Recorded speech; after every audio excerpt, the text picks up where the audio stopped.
I represent Mexico. Dante's Boxing Nation, what's going on, guys? So I expected Canelo Alvarez to wait to the very, very last minute to confirm who he will be fighting next. Canelo Alvarez surprisingly came out and just recently announced that he will be fighting Bivol in May. His exact words was he will be looking for revenge in May, which if Canelo keeps his word, that's bad news for Canelo and Canelo Alvarez fans for obvious reasons.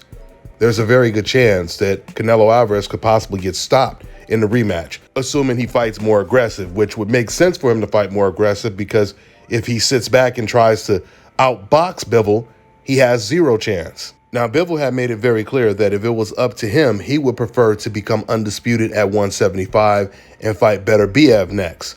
But he also said right after he beat Ramirez that it wasn't up to him ultimately, his decision, which was a clear indication that Bivol was saying that if DAZN and Eddie Hearn, if they push for the Canelo Alvarez rematch, he's going to take it.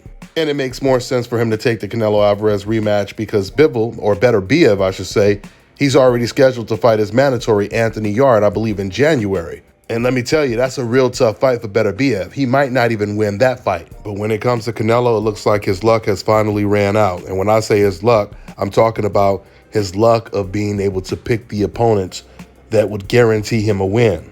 You know, promoter Eddie Hearn, he admitted that he advised Canelo Alvarez not to take the immediate rematch with Bivol because 2 losses back-to-back would not be a good look for Canelo Alvarez's career. Obviously meaning it would be hard for Canelo Alvarez to come back from something like that. Well, I got bad news for Eddie and Canelo Alvarez.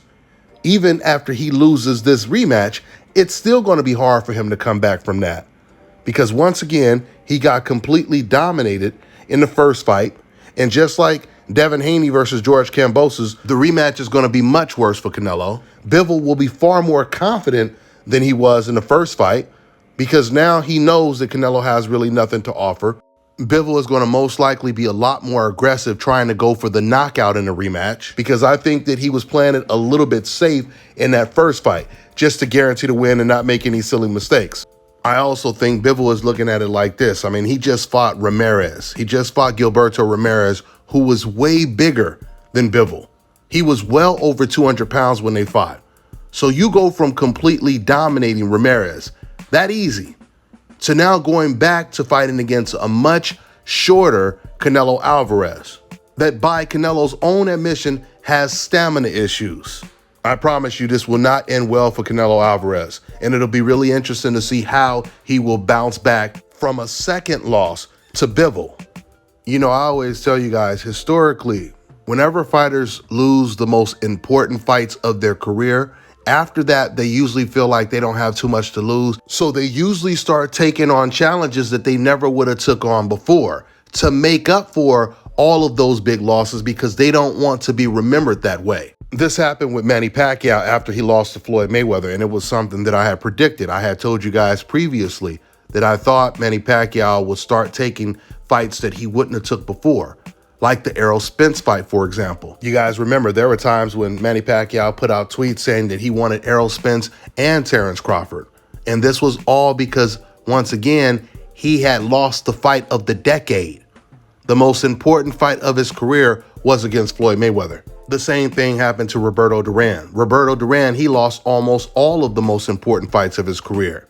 He lost to Sugar Ray Leonard. He lost to Hearns. He lost to Hagler. He lost to Wilfredo Benitez. After he lost to all of those guys, then he started to take on undefeated, young, hungry lions to once again try to make up for those defeats. And it didn't make up for those defeats, but it definitely shined a better light on him as opposed to just being remembered by losing to all of the best fighters and quitting against Sugar Ray Leonard in the rematch.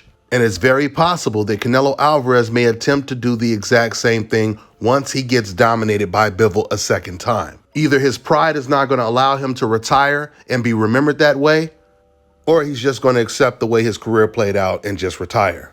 We'll see soon what he decides to do. That's all I got for now, guys. I'm on to the next one.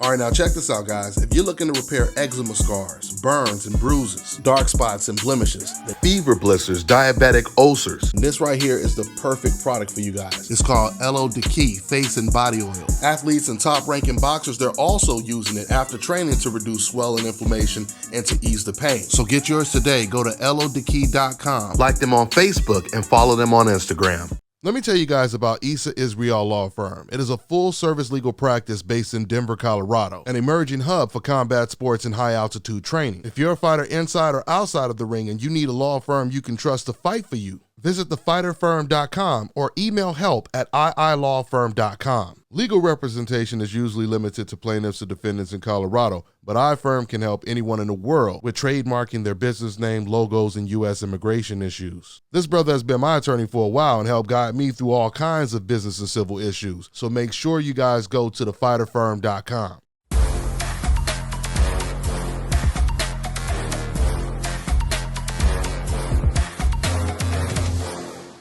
My name is Chris, and I'm all the way here from Anchorage, Alaska at Scalp Carolinas, and I'm here for my second treatment of SMP. Well, I was sitting at home one day and going over my Facebook page, and they have different, like advertisements popping up, and I saw one for SMP. And I saw some pictures of some guys, before and after, and I was looking at that, and it caught my attention. So I Googled it. SMP, nothing showed up in my area. So, I did a little more research, and all of a sudden, Scalp Carolinas popped up in the web browser. So I started watching his videos and seeing all the reaction from all the other people. We talked on the phone, we made appointments and everything. I sent him pictures, and he looked at them, and I was like, "Can you fix this?" And, he pretty much said, "No problem." My first session, he made me feel extremely comfortable. It was almost like I was talking to family. He started, and during the whole treatment, we talked and, about our families and our life, and, and things that he does and things that I do. And before I know it, the first session was over. When you see someone doing something that they love, as much as I see Enoch Glover love what he does, it shows in his work. I wouldn't point anyone in any other direction but here to North Carolina, Scalp Carolinas, to get this done.